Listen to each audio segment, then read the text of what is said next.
She told everybody that I was a person that didn't want to be a family man, which is not true. I love my children. I love my daughter to this day, even though she said this. But I will stand by my innocence until I'm dead. I never ever refuse, never ever force my child to do anything to me. We are about to watch the parole hearing of a monster who somehow got a 5-year plea deal for starting to do it to his daughter at the age of 12. He has the audacity to show up at his parole hearing and insist on his innocence. Thankfully, the DA shows up and lays down the facts of the case. I'll unpack it with additional details at the end. Today, serving on the panel to my left is Chuck Tillis, to my right, Danny Barra. My name is Jerry Ledoux. Would you please state your name and your DOC number for the record? Douglas Blaine Perry, Senior, 771683. Mr. Perry, I'm going to read some information from your file, after which time we will hear from you, and then we'll be asking questions. Yes, I find that you're a first felony offender. You're currently serving a 5-year sentence. Your parole eligibility date was April 21, 2024. You're not eligible for good time release, and your full term date is 8/22 of 2027. Does that sound correct? yes, ma'am.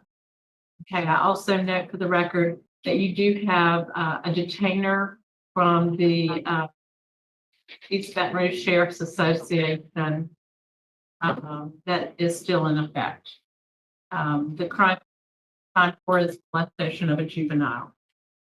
Warden, would you have any comments to make about this offender? Yes, ma'am. Short time that he's been here at DCI, he hadn't been any behavior problems, hadn't received any DV write-ups, and he's participated in a number of programs and completed them, and is currently enrolled in the small engine repair shop at the Votech. Thank you very much. Mr. Perry, would you like to address the panel and tell us why you're here and why we should consider release for you today? Yes, ma'am. I'm here on, of course, charges that were alleged against me back 7 years ago. But as then, I fought for 5 years to fight to show my innocence.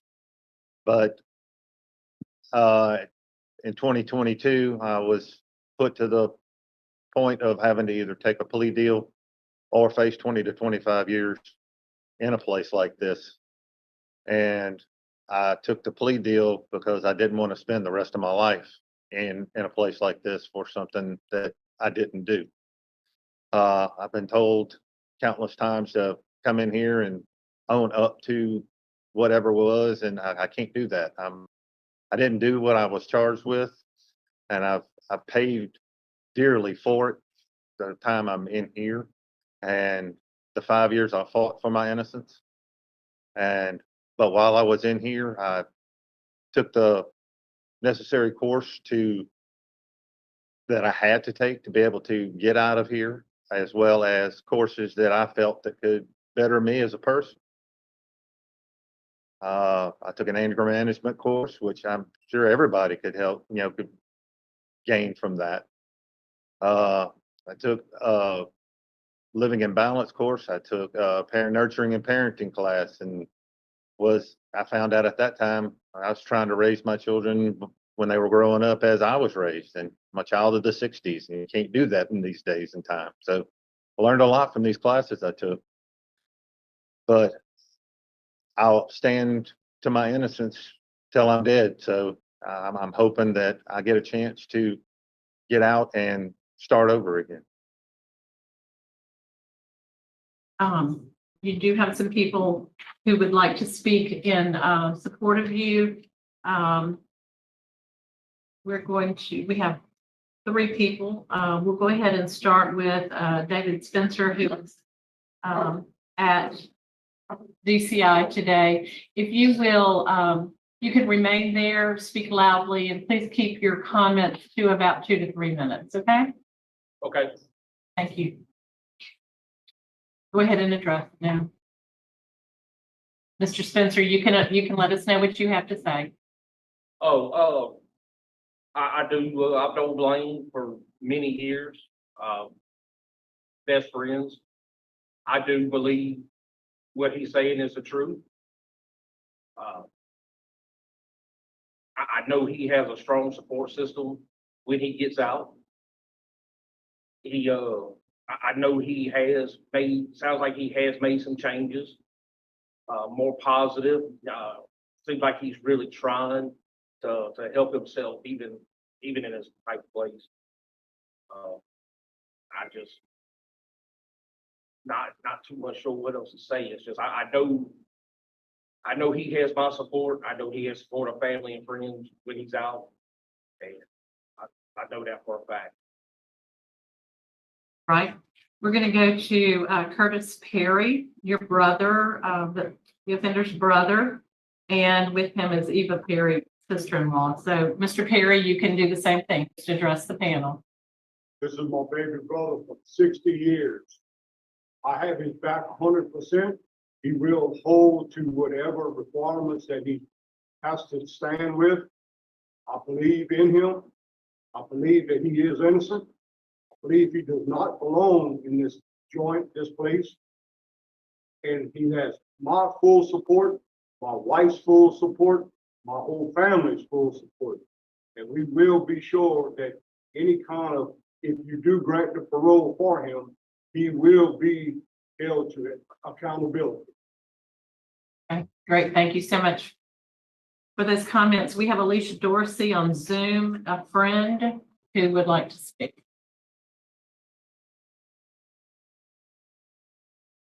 Okay, I think you might be on mute still. Okay. Yes, ma'am. I'm here. Okay. Can you hear me? Yes.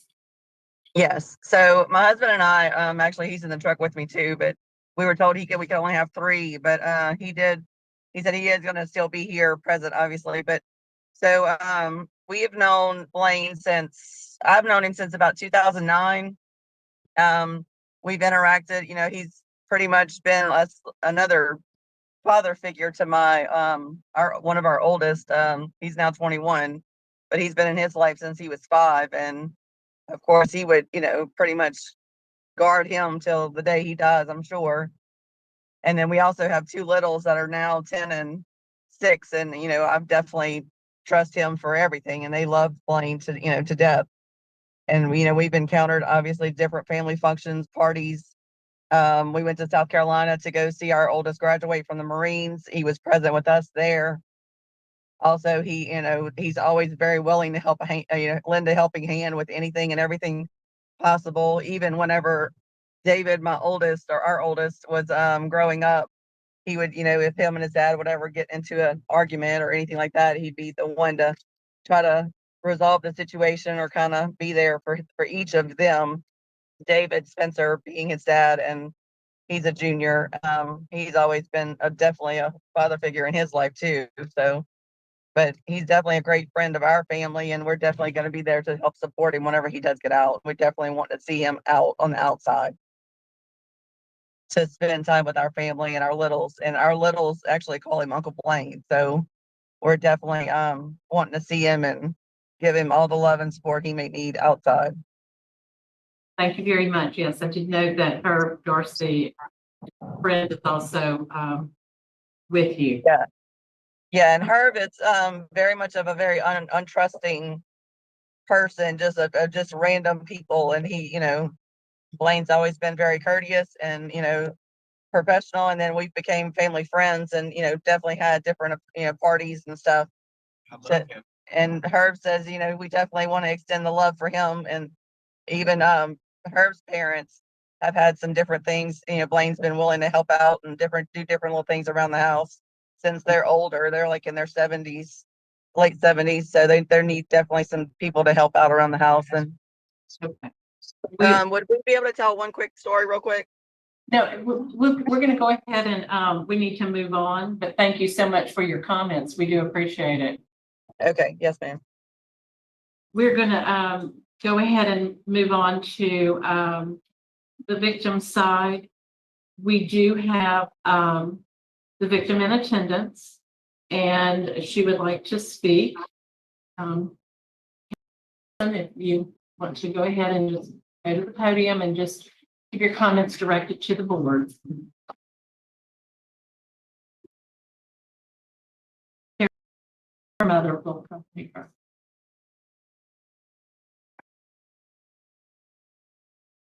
Dear members of the parole board, I'm writing this letter to express my strong opposition to the parole of this man who is currently incarcerated for stripping me of my childhood and doing terrible and unthinkable things. He took my privacy away, and to this day I'm still extremely affected by this. When I found out that Blaine was not my biological father a year after this incident, it made me feel worse and even more disgusted that he was the person that I was supposed to look up to and protect me, but instead got sexually assaulted by. I ask you, the parole board, to please deny the parole and have him finish his sentence. Do you only continue to do these things if you grant us parole? Thank you. Thank you very much. Tamika White, with the 21st JDC victim advocate, is not going to speak, but Brett Summer, who is the ADA Livingston, is in opposition and would like to speak as well. Good morning. Again, I also have Detective Jeff Beatty in here with me with the Livingston Parish Sheriff's Office. They're here to voice their opposition. And again, I'm with the 21st District Attorney's Office in Livingston. I just went back and checked the minutes just to confirm this. So Mr. Perry pled guilty to these charges in front of a court. It was not a no contest plea. It wasn't a best interest plea. So to come in here and tell the board today that he's innocent can only mean that he either is lying to y'all or he lied to the judge when he pled. He is not being truthful. And also for the board, he may be on paper a first offender, but he is not a factual first offender. The state filed a 412 motion in this case. We were prepared to put on evidence of similar acts that occurred with different victims in East Baton Rouge Parish and in Washington Parish. Additionally, this was a plea where he was sentenced to 10 years with 5 suspended. So he already received a benefit of 5 years suspended. I am really questioning why he's even eligible for parole at this time, being a sex offense. I think his percentage would probably be way too low, in my opinion, to even consider parole. I think his attitude before you clearly shows his refusal to accept responsibility and is kind of atypical with what we see of sex offenders. And it's somebody that you can expect to reoffend. Again, the sentence and deal that he received was not because of his actions or the evidence, but to spare the victims from having to go through a trial. He got the best deal he could possibly get. To give him parole now would be a slap in the face of the victims and would seriously deprecate the seriousness of his offenses. Thank you, sir. I appreciate your comments. At this time, we're going to ask Ms. Well, I guess it's my case. So, Mr. Perry, why weren't you heard last year? Were you up for a hearing last year? Yes, ma'am. I was sent a paper from the state offering me, telling me of a parole hearing, but I hadn't had a chance to complete the risk management class. So I asked for a postponement till I could get that class taken care of, which I did successfully complete. And then where I was told that I could ask for the hearing after I finished it. Okay. So I'm going to ask for some clarification. Is your victim a biological child or non-biological child? Non-biological. How old are you? 58. And you've only been in 2.5 years? Yes, ma'am.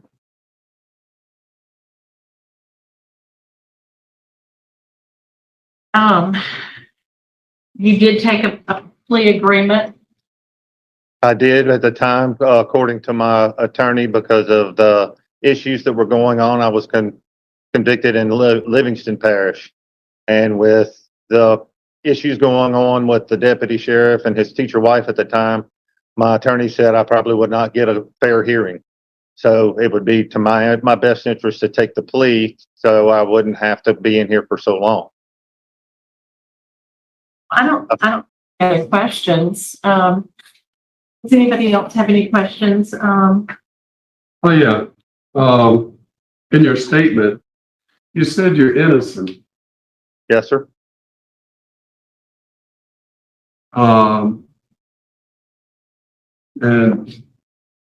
you said this is not true. No, sir, this is not true. I never did anything like this. I've never forced my daughter to do anything to me, ever.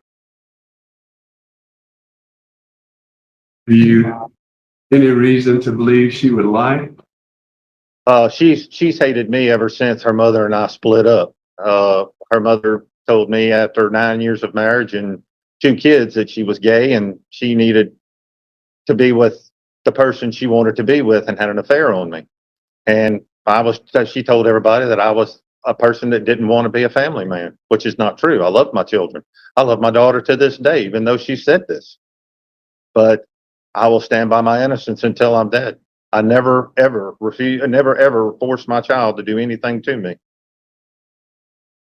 I have no more questions. Anything to Okay. Mr. Perry, I'm prepared to vote. I appreciate that you have availed yourself to some programming. My vote is going to be to deny. You do still have a pending charge you're going to have to deal with. You've got an excellent plea bargain agreement, and I think the 5 years is an adequate sentence. So my vote's to deny. Mr. Tillis I concur. and Mr. Barrow. And I concur. Deny.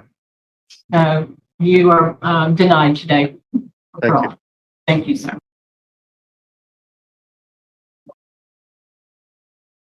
Okay, I'm gonna rage for a little bit. I'm gonna rage. I just have to start. Maybe you feel the same way, but with this supporter, what is wrong with you, lady? Seriously, you are dangerous to your family. Are you living under a rock? What is it? What is wrong with you? And she was in the hearing the entire time in the car. I was editing it out for you just to spare you the rage that I had by watching her in the car, and talking while the victim's talking. And it's like, just, we know that monsters exist, right? The cockroach who's coming up for parole, who apparently lied to her and told her the whole time that she's his biological father, and then starts doing this at 12 years old, and then, she made it up. I still love her. Yeah, okay, sure. Yeah. A stepfather divorced from the woman would really love his non-biological daughter who sent him to prison. That's believable. And what else is believable is that he's completely innocent, yet he has detainers and other, accusations that are going back in all these different families and parishes. And it's a complete coincidence.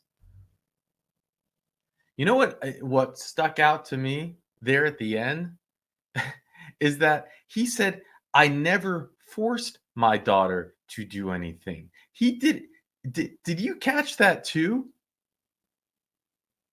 Was that a slip, or was he in his mind actually saying like the truth? It was mutual. I'm curious. But he's standing there saying, I'm innocent. I'm gonna, and we do have a playlist that is wrongfully convicted ?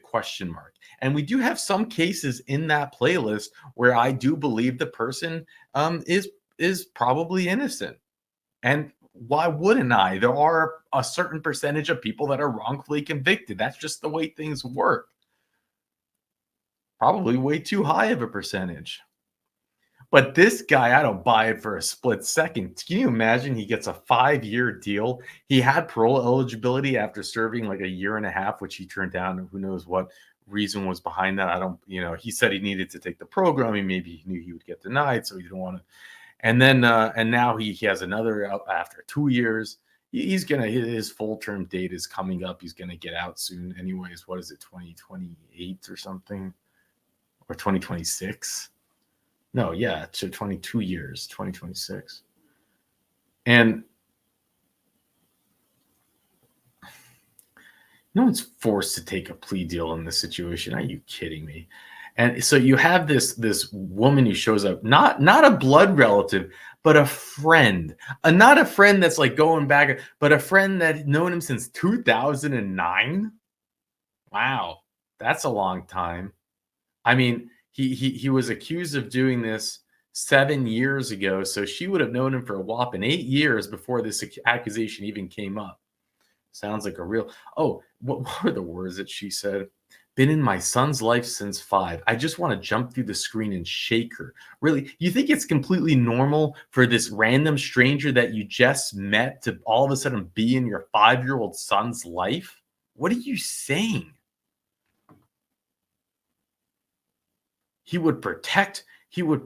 They love him to death. He will protect them with his life. It's like, what? Yeah, I'm sure that this stand-up citizen's going to protect them with his life. She's like, I want to say a story. I'm happy they shut her up. Yeah, apparently this is so important to you. You made sure that you'd be in a car driving while you're taking this testimony for him. How can you take a man and put them in your children's life, a complete stranger anyways, and then how can you stand by that man when he's locked up in prison for doing it to his daughter and has accusations and detainers in multiple parishes? You think it's one giant conspiracy theory? How do you have these?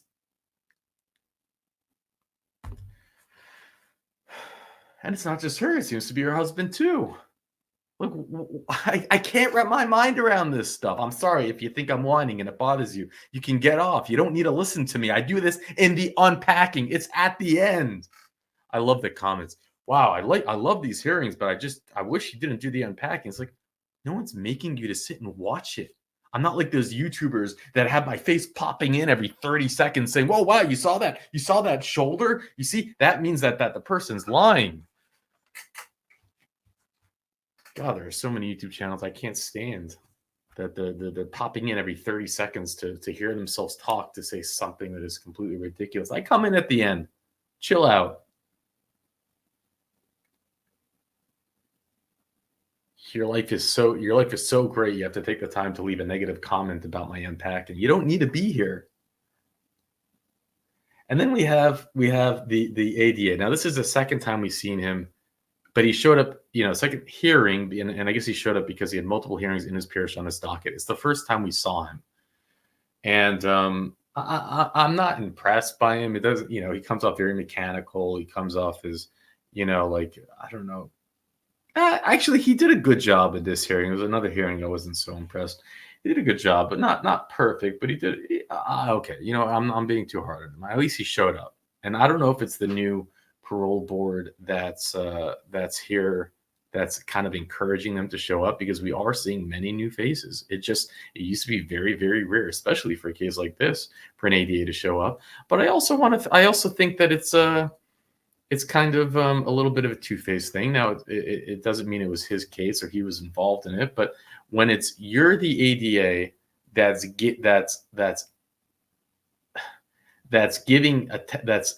recommending, I'm guessing they recommended it to the judge, or at least they accepted it, a 10-year sentence, 5 years suspended. So a 5-year sentence with parole eligibility pretty much immediately. And maybe they're not involved in the parole part, which he brought up. But he's talking about how they're preparing other cases, how they have other parishes, there's detainers, and it's like, if your job is meant to protect the community that we're in here, why are you just letting this go? And he says, well, we did it to protect the victim from getting up on a stand. But what about the other victims in the other parishes? You're not protecting them. You're not giving them justice. And what happens when he gets out in a little bit? Then what? So you can't have it both ways.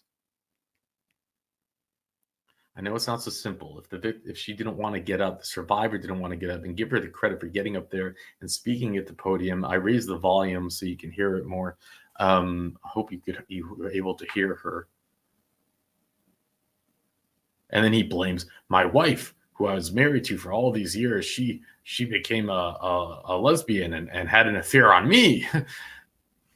So his story is that she said that I didn't want to be a found man. So she talked to the daughter at 12 years old to say that, or talked the daughter into saying it. It was like, shut up.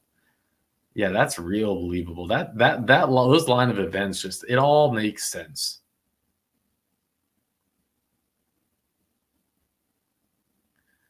And he gets up and he does say the one thing that will never get him parole, which is, I'm still insisting on my innocence. And sometimes you might say that can give you some credence because, hey, he knows he's going to get denied. But I disagree. In this case, he knew, he knew he wasn't going to get paroled anyways. He at least is clever enough to see the writing on the wall. He knew he'd have his supporters there, who he's probably, I'm guessing, is leeching off of and mooching off of the way it was discussed, how he's going in her parents' home to do stuff. And so he's probably getting supported by them. I'm guessing. I'm making assumptions. I have no idea. But he made his calculations as to why he would insist he's innocent. And there are rumors going around. We had a couple hot mics listening to the parolees talk to the some of the COs, and in the hot mics, like, yeah, I told you this board is tough. This board, it's a new governor, handpicked a new board. There are tougher rules that were passed. For example, it used to be 1 year. You can't have a parole hearing if you have a write-up. They changed it to 3 years. There are many new laws that are passing to making parole much, much, much more difficult. So the rumors going around and people are making their choices. They're dying on their hills that they want to, die on. Anyways, there you have it. Cockroaches exist, and then those that support and enable the cockroaches, they flourish too. And now let me show you a case. It's perfect timing. It took place a day after the one we just saw, and it's of a 70-year-old man, 71, who was sentenced to 8 years for his first felony that he picked up 68 for possession with intent to distribute. And the judge gave him 8 years. Make it make sense. Anyways, let's jump in, and I'll unpack it with some interesting details at the. About 4 years ago, my wife died, and it I fell out with God and life and the world in general, I guess. I just got to where I didn't care about nothing. So, but I've since made my peace with him, found out how stupid that was. But I thought he'd taken her too soon. We were together for 38 years.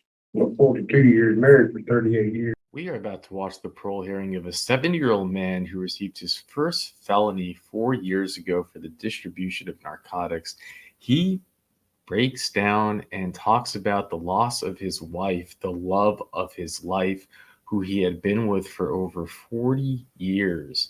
Will the parole board empathize with him? Will they try to do the right thing for this first felony offender? Or will they keep him locked up? With that, let's jump in. Sir, I find that you're a first felony offender, that you're currently serving an 8-year sentence for possession with the intent to distribute meth. It's a revocation from a previous probation, maybe? No. You're on a split sentence. So you had a parole eligibility date of January 14th, 2025. Good time date of 11/2/2025. 2025, and a full-time date of 1/15/2031. Well, Mr. Peavy, why are you here and why should we consider releasing you on parole today? Well, I'm not sure how to answer that. I want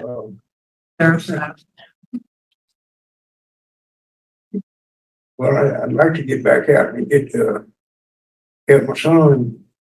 We had a little business going, car to work, remodeling and stuff like that. And when I get out, I plan on getting my driver's license and insurance for my truck and navigator and be mobile so I can help them on the job. You know, and the grandkids work with us too. And that gives them a little incentive, a little money, and helps keep them out of trouble and keeps me busy. You know, about 4 years ago, my wife died, and it kind of, I fell out with God and life and the world in general, I guess. I just didn't got to where I didn't care about nothing. So, but I've since made my peace with him, found out how stupid that was. But I thought he'd taken her too soon. We were together for 38 years. Well, 42 years, married for 38 years. I was pretty well lost without her. And, I guess I learned to deal with it.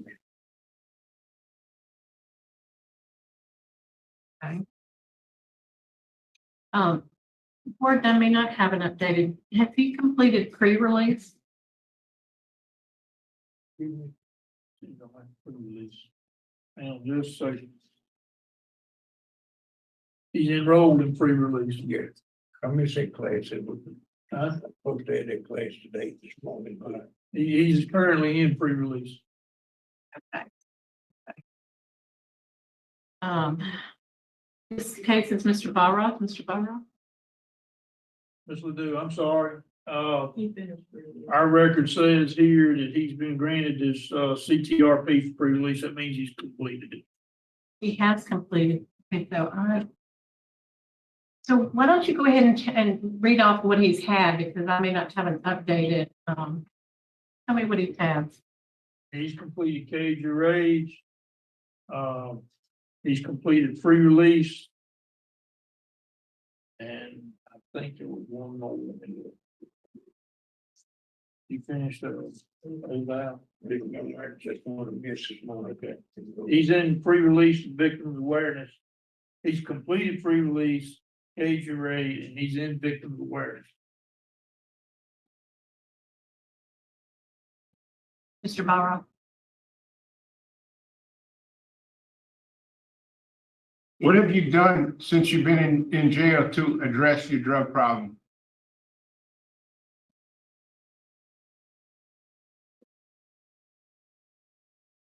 Well, I realized I was, like I said, I was mad at the world and that misery loves company. So the friends that I started associating with, they was into the drug scene. I got mixed in with that. But, I don't feel like I want to get back into that anymore. That's some of the past. And I like to wash my hands of that. I didn't really enjoy it. It was just something to do.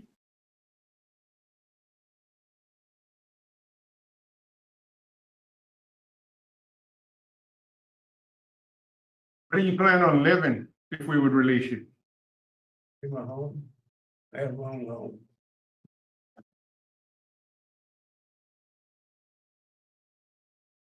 Got a job lined up? Drug disability insurance, disability, but I plan on helping my son I have all the carpenter tools and everything. I plan on helping him. We do little remodeling jobs, you know. I'm the gopher boy. Additions, decks, driveways, whatever somebody needs. The friends and family. All right, that's all the questions I have. Mr. Tillman? I have no questions.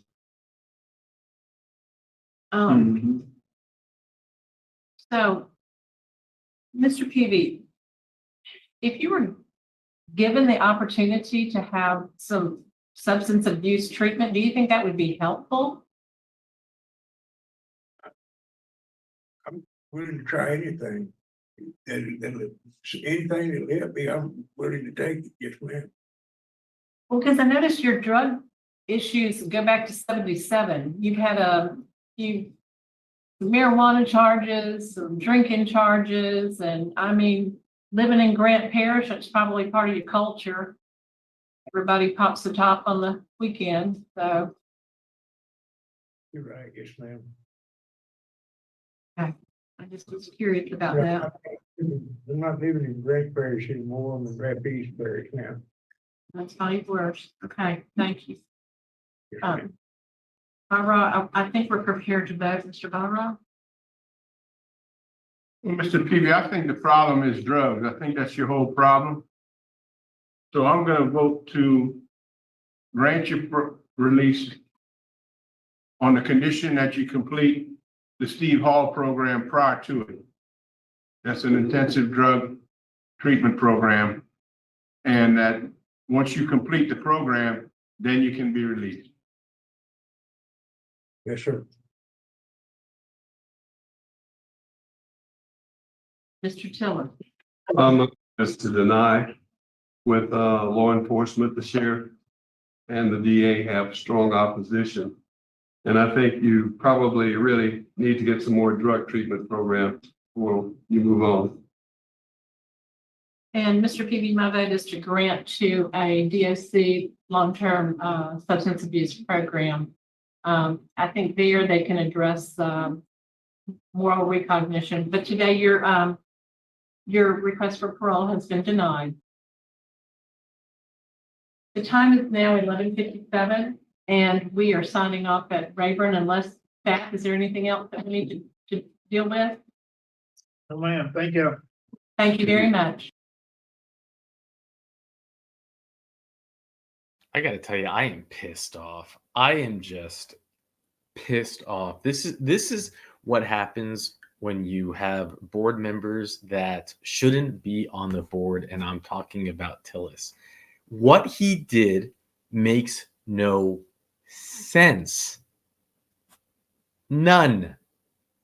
He's not paying attention. For those of you who have been paying attention, who have been watching these parole hearings, Tillis is making blunder after blunder after blunder from every direction. Here is a blunder that just messed with taxpayer money, with his life, with everything, because it makes no sense. His good time date is in 2025. You have two parole board members that say, we want to send you to Steve Hoyle DOC program that will help you with your substance abuse. It takes about 9 months. Then Tillis says, no, I'm going to deny you because you need substance abuse programs. So what he just did was say, okay, you're going to spend another 12 months in prison. So do you get how that makes no sense? The two parole board members over there who know what they're doing, they're like, you're going to go to Steve Hoyle. You'll get your substance abuse help. Then you'll get out. Maybe you'll get out, 3 months earlier than your full term date or your good time date. I'm sorry. But no, he denies him. And for it doesn't make any sense. This stuff pisses me off. It really does. What also pisses me off is you have this man, he's arrested when he's 68. He gets an 8-year sentence for distribution of meth. It was possession with intent to distribute. Now, you know, there must be context. We would assume that there's details that we don't have, you know, sometime. But remember, they said this, he was a first felony offender. So it could be he was doing dealing, and then a judge gave him a break, and then he violated because she's talking about maybe probation. So the judge said, but really 8 years? He was 68 when he was arrested. That's a long time. Some people might argue that's, I mean, come on. And here's the interesting thing. So Richard shared a post with me, and I can't share it on YouTube because of whatever their guidelines or whatnot, but I'll read to you the comments on this post about his arrest. If you want to get even more of a painted picture about who he is, comment. I'm going to read it in order. I'm not going to skip any comments. This man just lost his wife yesterday. He had the memorial service. That was terrible. And if you remember, he's talking about how he lost his wife, right? So he got arrested a day after he lost his wife doing this deal. Doesn't that tell you something? Him and his wife went to the same church as us years ago. Blessings. Prayers for you, Robert, and your family. Deepest condolences for the loss of your wife. Can't make money on Social Security. Got to have some income. So then we get a someone says no excuse.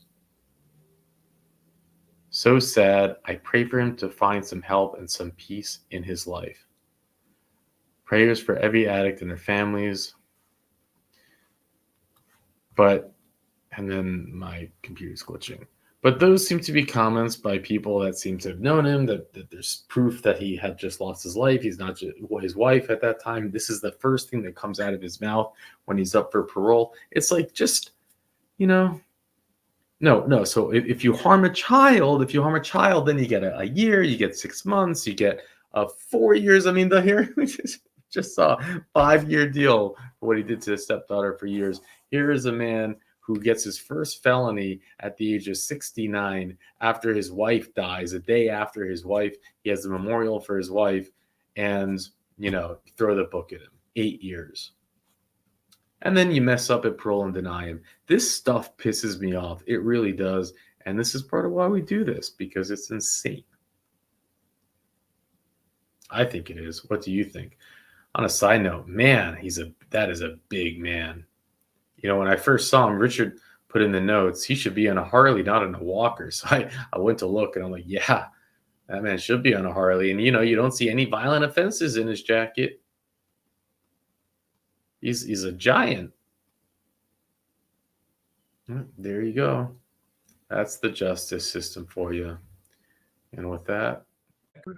Okay, good morning. We are still at Red Needs Correction Facility, and we are now going to hear the next offender. Sir, would you, for the Louisiana Committee on Parole, on my left is Mr. Tillis, to my right is Mr. Barra. My name is Ms. Ledoux. And we're going to conduct this hearing by asking questions. And first of all, would you state your name? My name is Marvin Chapman. My DLC number is 417-849. Okay. Mr. Chapman, do you have that piece of paper that you're holding? Does that show you do not qualify for appointed counsel? You can read and write, understand the allegations against you. Yes, ma'am. Did you request a retained counsel? Do you have an attorney? No, ma'am. Okay. So you're before this panel today as a fourth felony offender, and you have been charged with the rule violations for your parole. I'm going to read the violations to you, and then I'm going to ask you to enter a plea of either guilty, not guilty, or guilty with a statement. If it's guilty with a statement, we'll ask for the statement at the appropriate time. Okay? Yes, ma'am. First of all, rule number 2, you failed to report to the office for the months of June and July. How do you plead? Guilty with a statement. Number 3, you addresses without permission, whereabouts were unknown. How do you plead? Guilty with a statement. Number 10, you have failed to make even one payment for provision fee currently at of $695. How do you? Guilty with a statement. And as a sex offender, you have special conditions, and were mandated to attend month sex offender treatment. You failed to attend those in the month of July, August, and your whereabouts were unknown. How do you? Guilty with a statement. All right. Well, Mr. Barra is going to visit with you about those statements. All right, Mr. Chapman, let's start with number 2, that you did not report for the months of June and July. What's the statement regarding that? At that time, you know, I had witnessed going through a relapse on drugs, number 1, and I had got an eviction notice, but I never got the opportunity to get in touch. Well, I never got in touch with my PO to let him know that I had got an eviction notice. So in the process of that going on, I had went and checked myself into a 28-day rehab program at Red River Treatment Center. And 7 days into the program, I got them to contact probation and parole to let them know who I was, to see if I had a warrant for my arrest. And I did actually have a warrant at that time, so they came and arrested me from the rehab center. But in the process of me losing my house, I was going back to my original address, which was Boyce when I got out of rehab, the address I paroled out to when I first came home. But I never got a job the whole time I was at home, because I was trying to apply for my Social Security, my SSI. So they wouldn't allow me to work, you know, with trying to get that done. So I didn't have the funds to, I paid my utility, but I couldn't pay out the rent. So they ended up issuing me an eviction notice. But that was a big part of me not going to report for the month of July and August. I had started back getting high, to be honest with you, and I didn't want to embarrass myself or embarrass my parole officer with that. So I tried to give me some help in the process of that, and ended up they had already issued a warrant for my arrest. So basically what I'm getting out of that is the reason you didn't report for June and July is because you was on drugs and didn't want to see the parole officer. Yes, sir. And then you turn yourself into treatment when? I turned myself into treatment in July. July, all right. All right. They came and arrested me July 11th. I was already in I had been in treatment 7 days. It was a 28-day program, but I never got the opportunity to finish it because they came and arrested me while I was in there. All right. So on condition number 3, it says that you moved your address without permission. That's because you were evicted? Yeah, I had got evicted, and yes, sir, I had got evicted. And that happened all while you was in treatment and while you during the same month of June and July? That caused me to, that's when I went to turn myself into treatment in July, yes, sir. I guess I talked too much right there. Go ahead and tell me what your statement would have been. I talked over you. Yes, sir. Well, right. Yes, sir. Yes, sir. But that's basically what happened. Yes, sir. When I got the eviction notice and I knew that I was spiraling down the wrong road again, I just went on ahead and turned myself into rehab to try to give me some help. Because I didn't want to keep doing the same thing that I had been doing, getting in those situations and going on the run from my probation and parole officers and getting like that was going to end up losing my life doing that. I don't want to go through that no more. So I try to go give me some help. I never been to rehab. It was my first time going, and I actually, for the first time, they taught me, was starting to teach me about what sobriety was. I never understood that, the means of sobriety. I had just started getting it for the first time in my life. All right. Tell me about number 10. You failed to pay a single payment on your fees and were $695. That means the whole time you was on supervision, never made a payment, and you were working at one point, huh? Well, I was working part-time with my dad, but that money there, I was using that money to pay my sex offender class. My treatment classes were like $150 a month. And I couldn't pay, I didn't have them funds to pay both of them, and try to keep a spot to live in, sir. All right. And condition number 13 that says that you shall attend sex offender treatment monthly as required, and that you didn't attend sex offender treatment for the months of July and August. You did obviously go in June, right? Yes, sir. Okay, so tell us about that. Why you didn't go in July and then August? Like I said before, sir, I had started back getting high, and I know that, you know, when I go visit the parole officers, usually at the class, and I was in fear of, you know, being piss test, or didn't want him really to see me in the condition I was with me, had started doing methamphetamine and mojo. I didn't like the way I was looking, and Mr. Ray had been good to me, so I didn't want to embarrass myself or make him look bad. So I just want to turn myself into treatment. All right. So what have you learned? What have you learned this round from these violations and ending up where you're at? What have you learned that you would do different if you could do it all over again? If I could do it all over again, I would go straight in and face Mr. Ray head on and let him know what's going on with me at the point in my life of me relapsing. I pray to God that I never witnessed that again, but that's what I would have done different. I would have just went in instead of trying to avoid him caring about, you know, my well-being or how I was looking or how he would feel about me. I would go into him and ask for his help now instead of trying to do it on my own. That's the right answer. Have you had violations before on this term of supervision? No, sir, not to my knowledge, no, sir.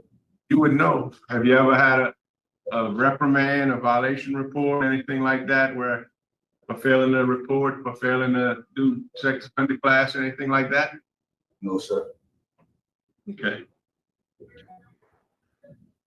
So would you say that you agree with that? The problem you got right here today is all based on you getting back on drugs while you're on supervision, and it caused you to not go to class, not see your probation officer, and lose your house and everything else, huh?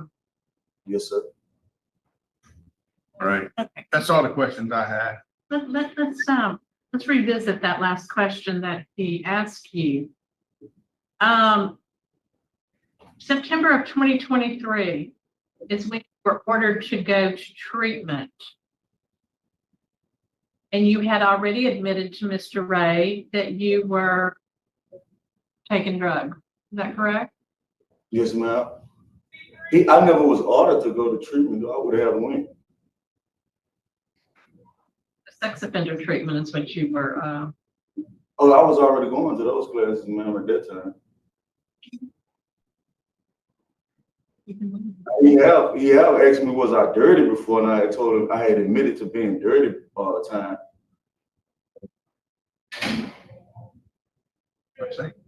We're just sex. Okay. Just a little bit to educate you, the word is a urine test, not a piss test, okay? You need Yes, to, okay, Gary. I apologize, ma'am. Mr. Tillis, do you have any questions? Well, after your explanation, I find you're guilty of your violations. Now, we need to decide what we need to do. Mr. Barrard, prepared to vote? I'm gonna go ahead and give you a break today and order you to complete Steve Hall treatment Yes. for sex offender. For substance abuse before you release. So you'll be lined up to go to Steve Hall substance abuse treatment before you get out. You won't have the stress of having to find yourself there, and you're gonna go there. When you complete that treatment successfully, then release back to another chance. Yes, sir. But do I have a question? Do you know how long it would take Steve Hall to come get me? I do not know how long it would take to get you. Yes, sir. My vote is to get treatment at DOC. Now, Mr. Chapman, Yes, if you ma'am. go, if you go to the DOC substance abuse program and you act up or you fail and refuse to participate, you're just going to be revoked. Yes, ma'am. You have this one opportunity.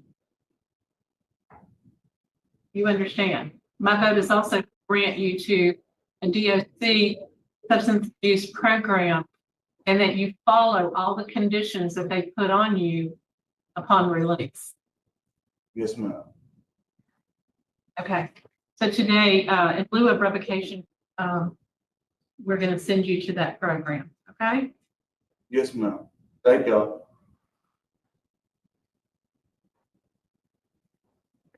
Trustees, the time is now 9:25 and we're signing off. Thank you. Thank you, ma'am. In lieu of revocation, go to Steve Hoyle. I'm a little surprised. I thought they might just revoke, but maybe they have some more information that we don't have, like how much time he's backing. I don't know, but they're deciding to give him a chance. And I've just wondered, do you think he puts the necklace on specifically for the hearings, or is he wearing it all the time? And I'm not, for those of you who know, it's the strangest thing. And this seems to be across the DOC, but those who are convicted of sex crimes, they seem to wear the necklace, so much so that I hear many and see in the comment section calling it the Chobo necklace. And I think it's terrible. I think that it's religion is being hijacked in that way as a tool of manipulation or whatnot. But it is something that I'm not going to ignore because we see it over and over and over and over again. I think we've seen one, maybe two. I'm saying two just because what are the odds? It's just one parole hearings when someone was wearing the crucifix and not having a sex crime in their jacket. I mean, it's just the way but two is his record. So Richard has it here in the notes. He was convicted originally October 11th, 1999 for indecent behavior with a juvenile, and he served 6 years. He got released 10/6/2005. So he served 6 years flat. So, it's probably not fair to come up with guesses on what that is, but 6 years for carnal knowledge of a juvenile is a long sentence in Louisiana. We see people who get probation, who get just a couple years. If you serve the whole thing flat, and usually they take plea deals, it's much worse, and it's so. Take it what it is. We don't have the details. We don't have more information than what that we have right there. And they're giving him another chance, but it's never a good sign when we see people get released as Steve Hoyle and they say, how much time is it? How much time? It's usually 9 months, but but it might be 9 months program. We might see him back, and we just did a parole hearing the other day where we saw someone come back from Steve Hoyle. It's the rock star. That's what we call him, Louisiana's rock star. And anyways, do you think he's going to do well? If he doesn't, we'll see him here and we'll put it in the playlist, the return of. Talking about return of playlist, let's jump into another revocation hearing. And it's also someone who is of a sex offender nature. And actually, he was convicted in Iowa for carnal knowledge of a juvenile. And for those of you who know, we cover Iowa on Channel 2. And Iowa is known to be a tough state on crime, but they are the most lenient state we cover when it comes to parole hearings. That's, I guess, a fun fact. Anyways, let's jump in. 30. And when I finished, I went to the board house. I called Mr. Roman, told him I was at the boarding house. And I told him, yes, I was in Cabana, the prohibited address, sitting by my wife. And I did not move to Cabana. But yes, I was in Cabana taking care of my wife. And I phoned him and let him know that on numerous times I called him and he said, if you have any problem, you have to be anywhere, you call me, let me know. I left a text message. I called him to let him know that I always had to go to the boundary to see about my wife. What about the question I had for you about the social media? Oh, You know, oh yeah, that ma'am. Go ahead. Facebook, I mean, did you use Facebook and Messenger? Did you do that? Because that was prohibited. No, ma'am. See, that was when I got out October the 16th from Carter Correction, and I didn't have a phone. So my wife gave me the phone to use, and she had a tablet at home. She had logged out of her Facebook account, and she had deleted a message off the phone.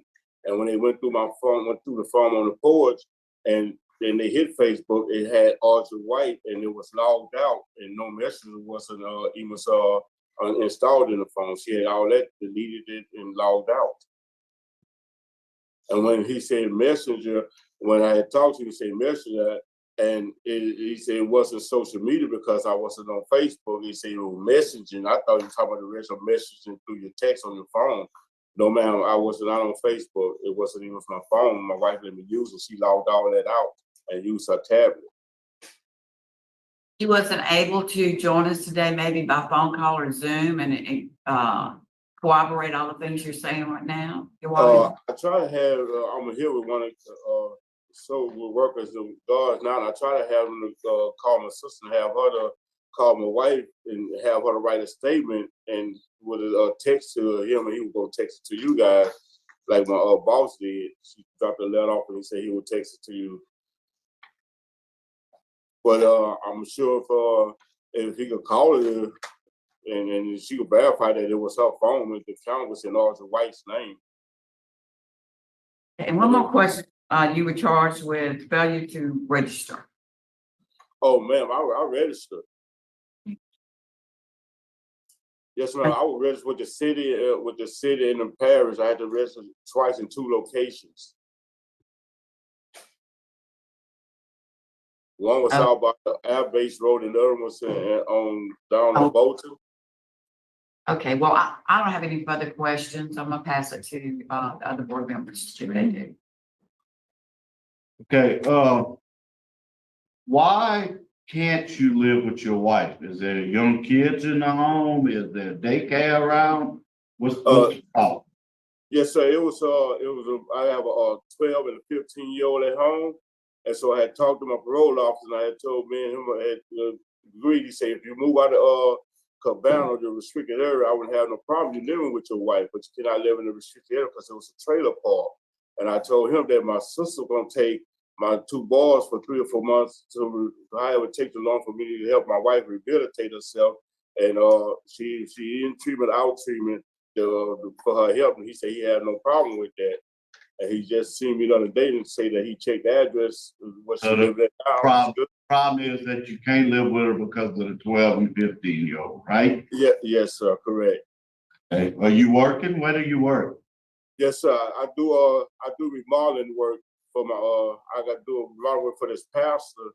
And she said, yeah, you have a letter. We got it. Oh, he said he sent a letter to Miss Betty Williams. Yeah, that's my employer. Yeah, that's my employer, sir.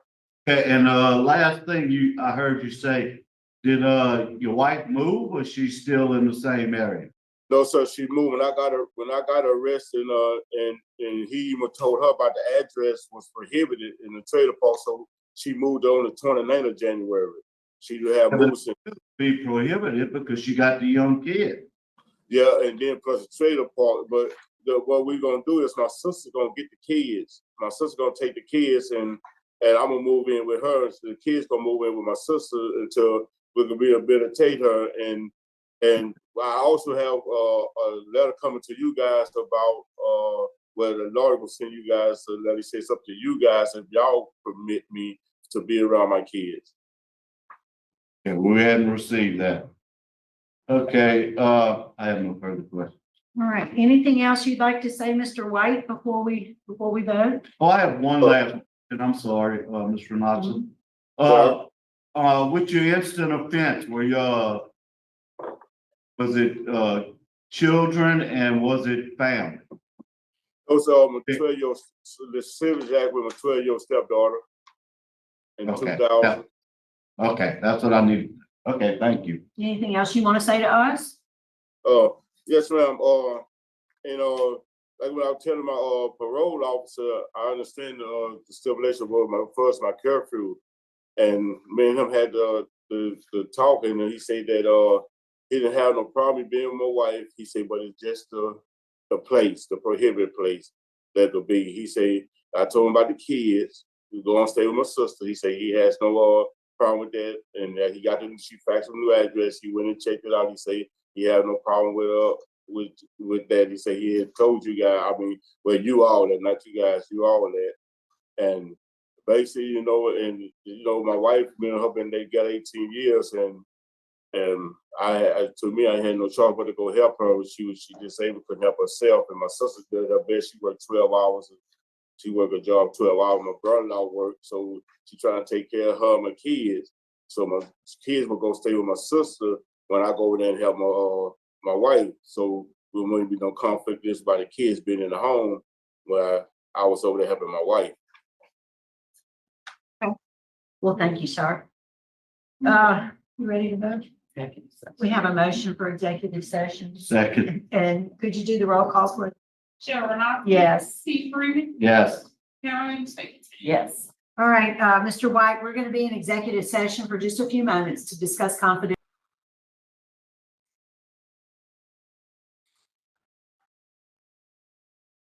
All right, Mr. White, we're back in session. It's 9:48. We are prepared to vote. Mrs. Stapleton will do her vote first.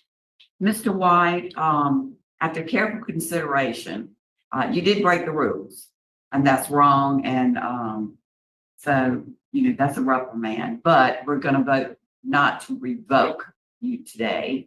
And it's going to be with special conditions that you get an approved address. And also that you get an electronic monitor that will be paid for by the state. Yes, ma'am. Mr. Freeman? You're receiving a good break here today now. I know that's tough, but you can't stay with your wife if the kids are there. Bottom line in the story. It's the law. Yes, sir. So work that out with your probation officer where he can make sure that the kids have left the home. And then, I'm sure he'll approve for you to go live with. But my vote's the same. Yes, sir. Mr. White is also the same. Do not revoke, issue the reprimand, and then add the special condition. First, you got to have the approved residence address, and then electronic monitoring. And your parole officer will help you with the electronic monitoring to get that set up. Yes, sir. All right. Yes, ma'am. Yes, sir. Thank you. Thank all of you. All right, that concludes our business in Rapides. We're going to sign off. It is 9:49. Thank you, Sergeant Morris. Thank you, ma'am.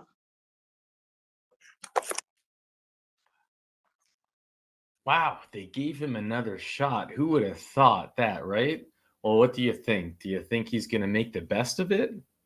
Well, I'm sorry to tell you that he's back. Now, I wanted to surprise you with this one. I didn't tell you ahead of time we're taking a blast of the past. I thought I'd mix it up. So let me know in the comment section if you prefer that I don't do the spoilers and that I surprise you, because that hearing was from April of 2024. We are now back to the present day, 9/19/2024, and he is back in front of the revocation board. And there's also going to be a surprise visitor in this hearing, but that's all I'll tell you. So again, let me know in the comment section how you'd like me to handle these return visits. And thank you, Richard, for connecting the dots so that we know it's here. Anyways, with that, let's just jump in. And you have special conditions as a sex offender. Section 4, Part 2 of the Sex Offender Compact says that you are not allowed to have contact including living in the residence with children under the age of 18 unless consent has been given by the court and or the parole board, and that included your own children. You violated that condition when you were found to have 2 juveniles inside your home on Shamrock Street in Pineville on August 1st, 2024. How do you plead to that? I plead not guilty, Your Honor. Okay. Your case has been assigned to Mr. Barbara, and he's going to ask you some questions. Yes, ma'am. On that not guilty plea of the juvenile in the home, can you explain that? The documents say that the probation officer seen him in there. Yes, sir. I had no knowledge this kid was in the home, Your Honor. When I went to sleep that morning, that night, wasn't anyone in my home. When I woke up that morning, the kids was in my home without my knowledge. My living girlfriend, there was her grandchildren. She had let them in the house. I didn't know the kids was in the house at the time. But you didn't know, but you didn't know by his conditions that it was a problem, right? Oh, yes, sir. I knew it was a problem. Her daughter, there was her daughter kid and her grandkid, my girlfriend grandkid. And her daughter had to go to work that morning at 5:30. And I was asleep when I didn't know the kids was in the house. I was asleep, like I said, at 5:30 in the morning, sir, and I was asleep. I had no idea the kids was in the home. Did your girlfriend know that it was a problem? Yes, sir. She had a statement from her. She had a real statement from her, and yeah, and then the mother also knew it because she had came by once before the kids in the car, so I could not have kids in the home. So while I was asleep that morning, she had to go to work for me. Said she'd be there at 5. She went there at 5:30 and said she'd get off at 8:30. That was my old lady had told me, and I said it didn't make no difference. I said because you know I cannot have kids in the home. My own children cannot come in my home. So she knew it. She brought him there anyway, is what you're telling us? Yes, sir. And me and her had a conflict about that, which she no longer my girlfriend. Because I had opened the door from a parole officer one time that morning. Then she came back 10 minutes later, and then she seen the kids in the home, and I was trying to explain to her that I had no knowledge they was in the home. So she said, "I give you one chance to say this." So she let me call the mother 3 times, but the mother was at work, and I couldn't get on the phone. So she gave me a chance to try to call the mother to tell her to come get the kids, because like I said, I didn't know they was in my home at the time. That morning when I woke up, that's when I found them at the house. And I called the mother 3 times to come and get the kids. She worked at the Holiday Inn and she didn't answer the phone because she was at work. And y'all were calling the mother after the kids were discovered in your home to come get them? Yes, sir. She let me call. She did, yes, sir. We went outside and she said, "I'll give you a chance to say yourself, girl." And she said, "You go to class and everything." And she said, "I'll give you a chance to say yourself." So I tried to call the mother 3 times. She went there, the mother answered phone because she was at work. And then the grandmother was in the house, and she asked my parole officer, could she get the kids out of the house? Because she the one let them in, and she was responsible for them. She's the guardian of them. And she said she denied the grandmother to get the kids out of the home. And then I asked about how about I call Miss Gail to get the kids out of the home, and she denied me calling them Miss Gail to get the kids out of the home. I said, "Well, what you want me to do?" She said, "You want the kids out the home." I'm trying to call the mother. She not answering the phone. The girl mother want to take them out the home. You won't let her take them. You want them to call Miss Gail to take them. So it was like a catch-22. You want them out the home, you give them a chance to get them out the home, and the grandmother that willing to take them, I'm trying to call the mother, I can't get them, I'm trying to call somebody else to get them, and you want to let them take them out the home. You ever thought about just you leaving? No, so what she told me, if now when come get them out the home, then I was under arrest. And you got arrested right then and there, right? Yes, sir. And I tried to call the mother, and I tried the grandmother even tried to take my home. I asked about the grandma, even tried to call the landlord, and she denied both of them. I said, "Well, what you want me to do?" Have you had previous violations while you're on supervision? Have you gotten any other trouble while you're on supervision? I had what they call it, curfew violation. Okay. Any others? Well, curfew, and they say about the same thing about the fine part, about the money part. A curfew. About my fees. Any other violation? Yeah, about my fees, and I had one a check about there was a misconception with some of our Facebook, but it wasn't my Facebook. It was my wife's Facebook page, and that was on the April the 25th when I seen you guys on the 25th of April. Any others? That's it. The only violation I have. You never got a reprimand or a sanction for not living at the registered address where you're supposed to be? No, sir. No. No, not living at the. I always lived at but the last address I had was on Willow Glen. It was a boarding house, and that got cleared up because Mr. Roman Wade, he thought that I had moved, but I knew I didn't move. That's how I got the curfew violation. Not being in the home at the time. My wife had a stroke. I was over there seeing about her, but I was living on Willow Glen. And this is the same wife with the Facebook is the same woman that brought the kids to the house too? Oh, no, sir. When I got locked up January 23rd, and she left and she went on with some other guy. Okay. So this friend Hills was one that we used to date like way back in like 20 years ago. All right. That's all the questions I had. I would like to ask that Carly Landry, who is a probation officer, parole officer, is on Zoom. She's logging in now. We'll just pause, waiting for her to join us, and she is going to provide some clarity as well. Oh, Leslie. You may. Mr. Wade. Sir. After, when this happened and the parole officer arrested you that day, have you had any more contact with the woman that you were living with? Yes, I called her one time. I had talked to her one time. So are you still together with her or what? Yes, sir. You've ended that relationship? So yes, sir. She turned her key into my landlord. She lives in Gina. Okay. So you're saying this was really something you had no control of? No, I had no control over the kids. No, sir. That I didn't. I didn't even know they was in my home that morning. I got you. Okay. I have no questions. Thank you for joining, Ms. Landry. I don't know if you've been listening to the offender's testimony, but would you like to speak about this case? Yes, ma'am. Go ahead and address the panel there.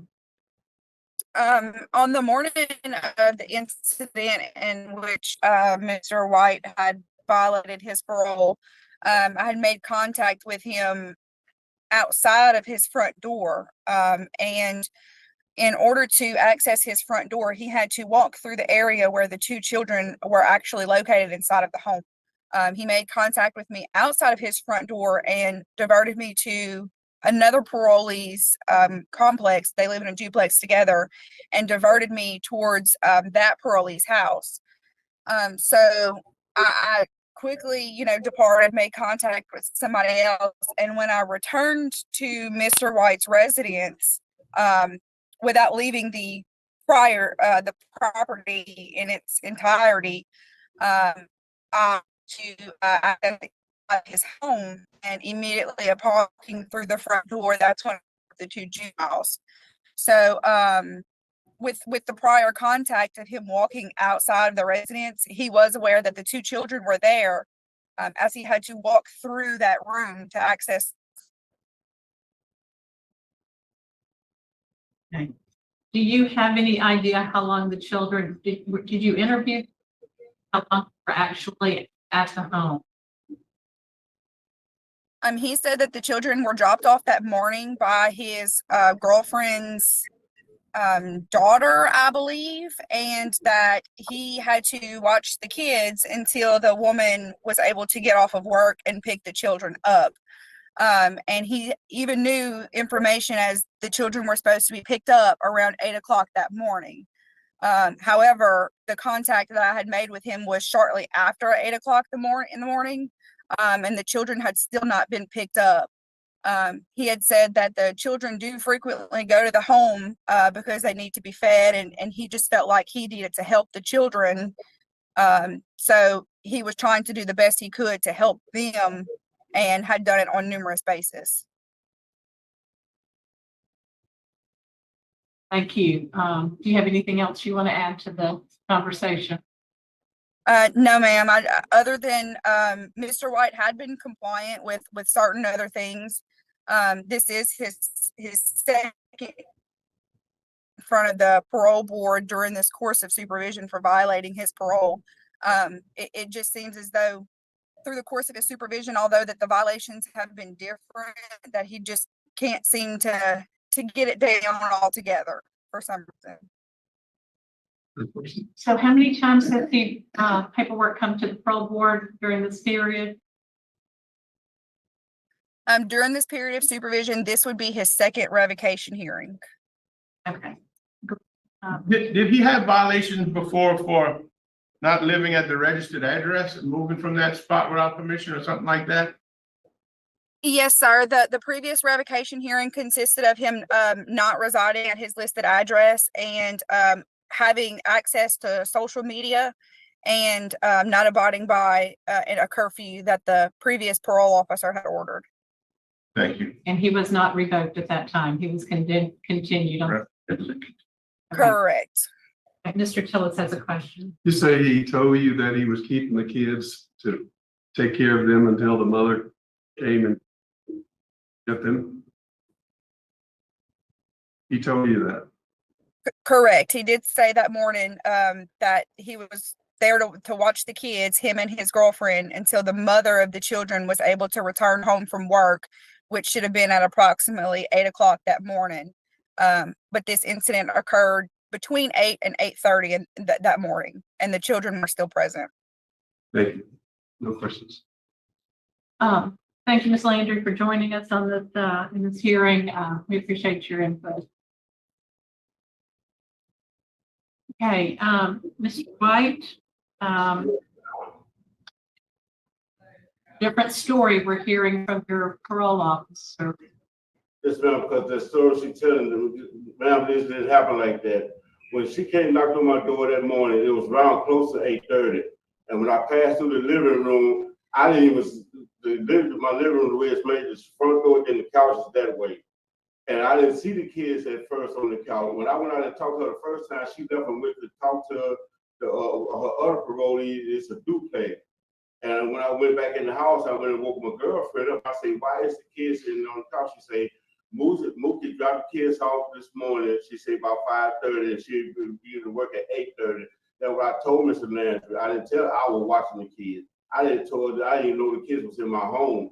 If I would have seen the kids on the couch that morning, know they wasn't supposed to be there, I would have never opened the door for Mr. Landry. I didn't go to bed till 2:30 that morning. I work at, I do landscaping stuff. I work for a realtor. And she seen all of Mr. Landry could tell you I had the caramel lotion all over me. I got partial oak. And so I took a Benadryl and took my Tristone 100 milligram, which is my mental med.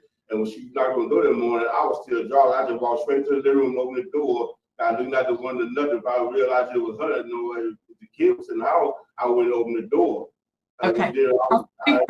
I think we've heard all this information. I want to ask you, you said that with fees, you were guilty with the statement. Could you provide your statement on that? Yes, with the fee. Yes, ma'am. I didn't know, I got out, I was told, I got arrested January 23rd, and I didn't get out to June the 18th of this year.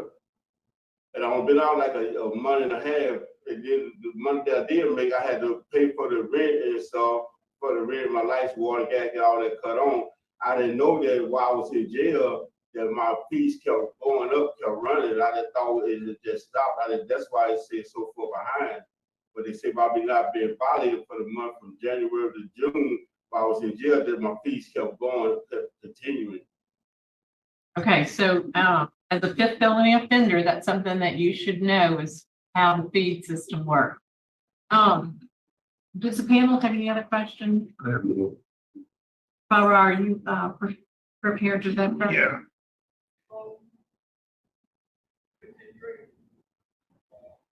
Mr. White, I heard a different story, partially from your parole officer than I did from you. And considering that you're a 5th felony offender and you've already had a reprimand and a chance already for violations, you leave me but no choice to revoke your probation at this time, parole at this time. My vote is to revoke based on the new violations of juveniles in the house. Mr. Tillett. My vote also is to revoke. I concur with my colleagues today. Mr. White, your probation, parole has been revoked.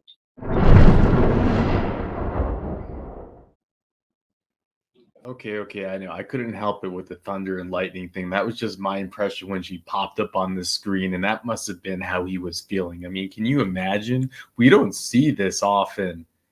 I mean, it's interesting. In Connecticut, you always see the parole officers show up, and they're trained like attorneys. They go head to head against the public defender because in Connecticut, everyone gets an attorney. It's an attorney for you, an attorney for you, and they're good attorneys. They're like, some of them are really, they're not sleeping on the job. It's actually impressive to see the way that they take nothing and turn it into something. They turn water from stone.